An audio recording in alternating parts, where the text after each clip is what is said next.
Halo para pemirsa yang lagi santai. Selamat datang kembali di channel Dipam Putra. Kali ini kita akan membahas lagi sebuah film seru berjudul Voyagers yang dirilis pada tahun 2022 ini. Ya udah, tanpa lama-lama lagi dan buat kalian semuanya penasaran, yuk langsung aja kita masuk ke ceritanya.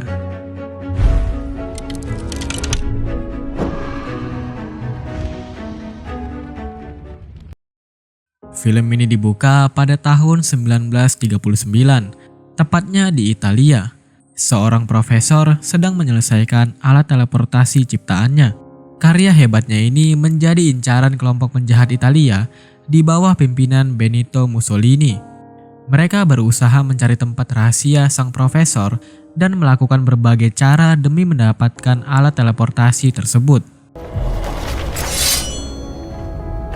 Suatu malam, sekelompok penjahat mulai menjalankan misi pencurian alat teleportasi. Beruntungnya, sang profesor berhasil menyembunyikan alat tersebut terlebih dahulu. Akan tetapi, sang profesor justru diculik oleh diktator untuk diinterogasi. Sementara itu, para penjahat lainnya terus mencari tempat penyimpanan alat teleportasi tersebut.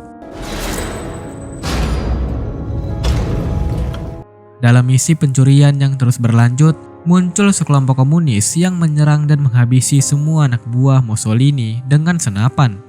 Namun salah satu anak buah dibiarkan hidup untuk ditanyai rencana kelompok penjahat tersebut.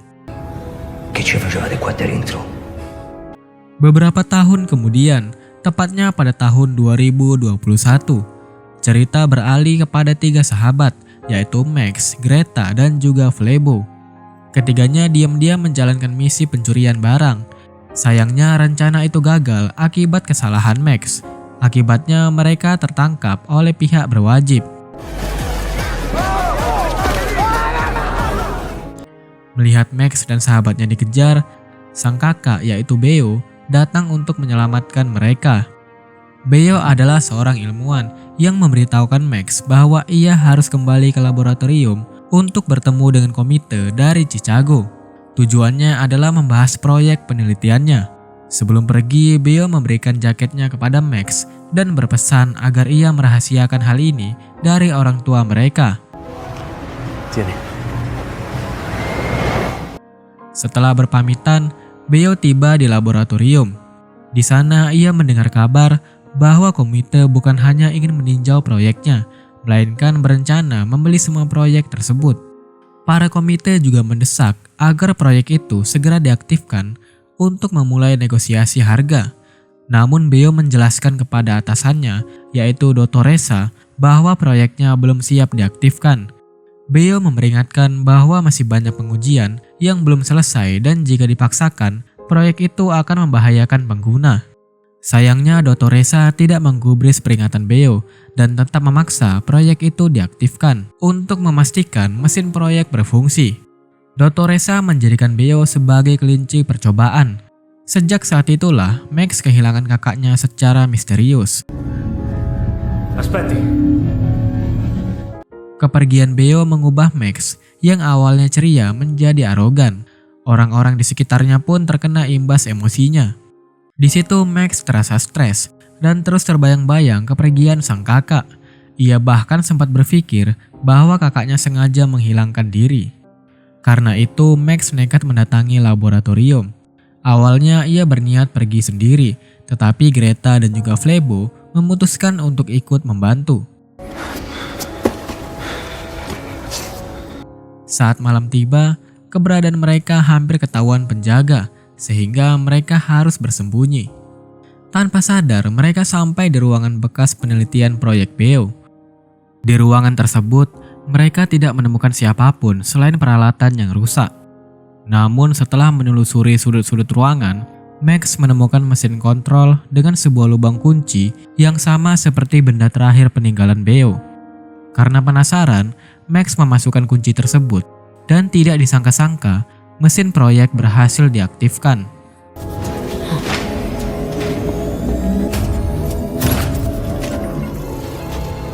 Ketika mesin aktif, Max melihat celah berbentuk retakan di udara. Namun pada saat yang sama, penjaga berhasil menemukan keberadaan mereka. Dalam kepanikan itu, Flebo tidak sengaja menekan salah satu tombol mesin proyek. Hal ini menyebabkan semua benda di sekitar mereka melayang. Ternyata mesin proyek milik Beo adalah sebuah alat teleportasi ruang dan waktu yang dampaknya dapat membawa orang dan benda di sekitarnya masuk ke waktu dan dimensi yang berbeda.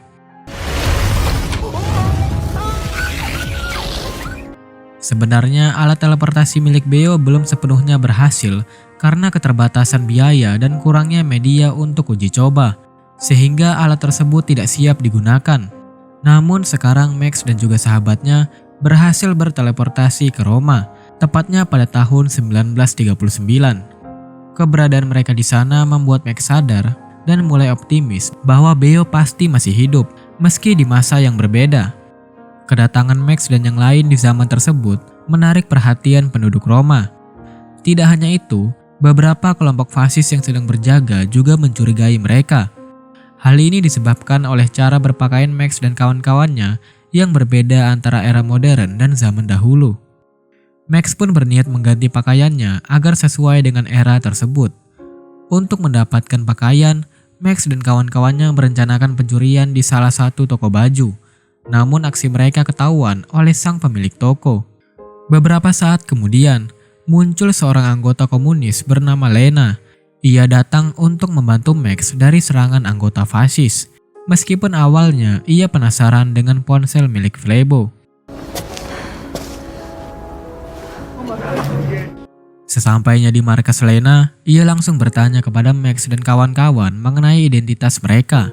Ketika Max menjelaskan bahwa mereka berasal dari masa yang berbeda, Lena hampir menghabisi Max karena mengira mereka adalah anggota fasis. Beruntungnya Max berhasil meyakinkan Lena bahwa mereka tidak ada kaitannya dengan kelompok fasis. Tidak hanya itu, Max juga menjelaskan bahwa tujuan awal mereka hanyalah mencari Beo. Lena yang curiga menceritakan bahwa ia sebelumnya menemukan sebuah ponsel lain dan juga mendapatkan informasi bahwa Mussolini tengah membangun senjata berbahaya dari masa depan untuk memenangkan perang. Karena situasi ini sangat berbahaya, Lena meminta bantuan Max dan juga kawan-kawan untuk menyelidiki keberadaan senjata tersebut. Awalnya Max ragu, namun setelah melihat Lena yang tangguh dan baik hati, ia pun menerima tawaran tersebut. Selain itu, cerita Lena tentang keberadaan manusia lain dari masa depan membuat Max yakin bahwa Beo juga berada di tempat yang sama. Keesokan harinya, Max dan kawan-kawannya pergi menuju markas rahasia kelompok komunis. Dalam perjalanan, mereka mendapatkan tumpangan dari seorang pria tua hingga ke perbatasan hutan. Namun setelah mengantar mereka, pria tua tersebut dihadang oleh Mussolini dan anak buahnya. Hal ini terjadi karena kelompok fasis mendapatkan informasi bahwa ada 4 pemuda asing yang meninggalkan kota pada malam itu.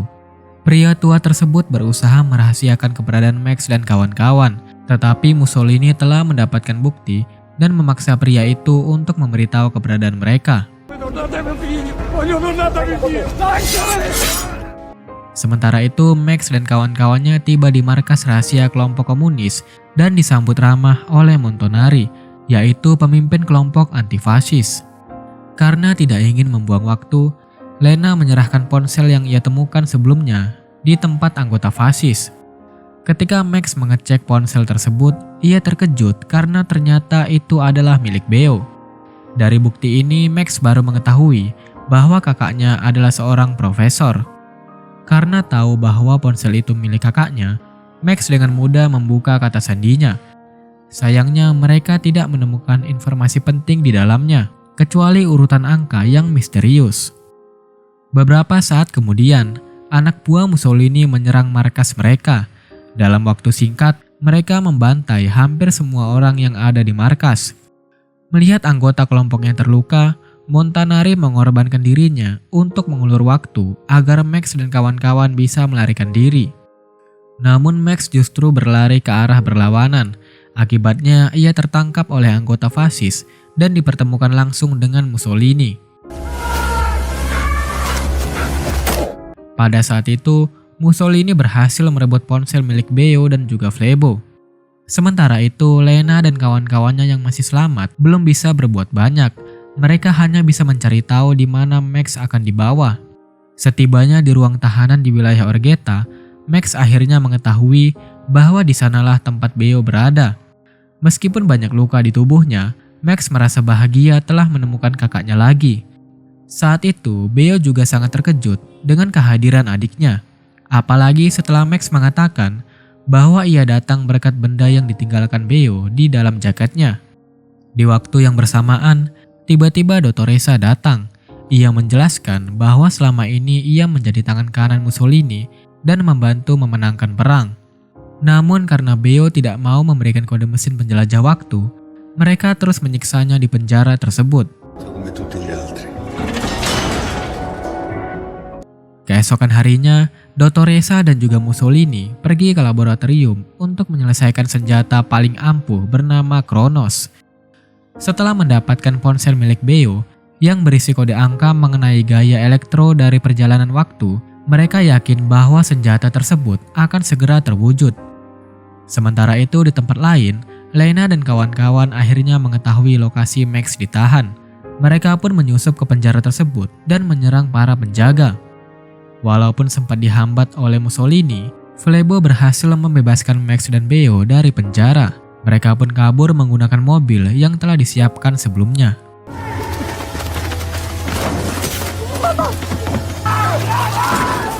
Di dalam mobil, Max memberitahu Lena bahwa Dottoressa tengah bekerja sama dengan Mussolini. Tujuan mereka adalah memenangkan perang dan mengubah sejarah menggunakan senjata Kronos. Pada saat itu, Lena mengatakan bahwa senjata tersebut masih dalam tahap penyempurnaan di laboratorium yang lokasinya ia ketahui. Di tengah perjalanan, mobil yang dinaiki Max dan kawan-kawannya tiba-tiba mogok.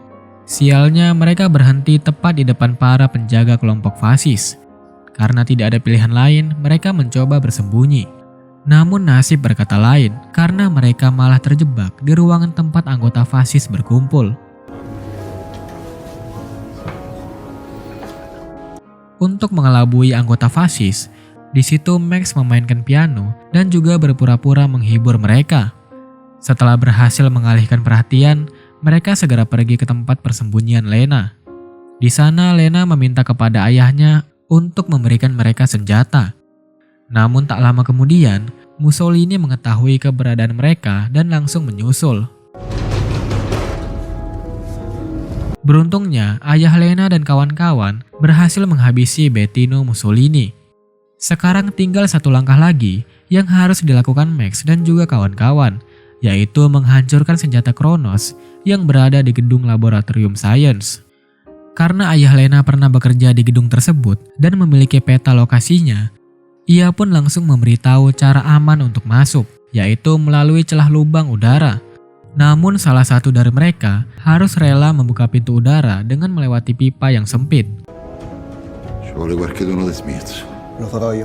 Keesokan paginya, misi penyusupan dimulai. Langkah pertama yang dilakukan Max dan Flebo adalah membuka pintu udara agar mereka bisa masuk.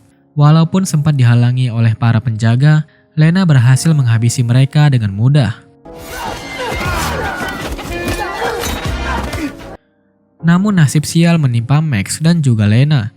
Ketika mereka sampai di ruang laboratorium, senjata Kronos sudah tidak ada. Karena senjata tersebut telah dipindahkan ke dalam mobil. Saat tertangkap basah oleh petugas, Max dan kawan-kawannya dibawa ke hadapan atasan. Beruntungnya Greta berhasil mengalihkan perhatian kelompok fasis hingga terjadilah pertarungan sengit. Di tengah pertempuran itu, Max dan juga Beo menyelinap masuk untuk mengambil senjata Kronos. Setelah berhasil didapatkan, keberadaan mereka diketahui oleh Dottoressa. Pada momen itu, Max melarikan diri ke dalam gedung laboratorium sambil membawa senjata Kronos. Namun Dottoressa dengan cepat mengejar, diikuti oleh Beo dari belakang.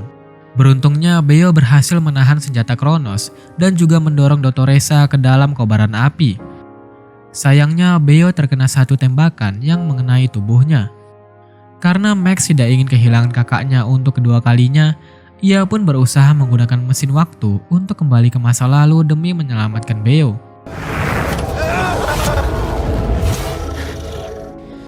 Dari semua peristiwa yang terjadi, kita bisa menyimpulkan bahwa apapun yang terjadi di masa lalu tidak akan bisa diubah.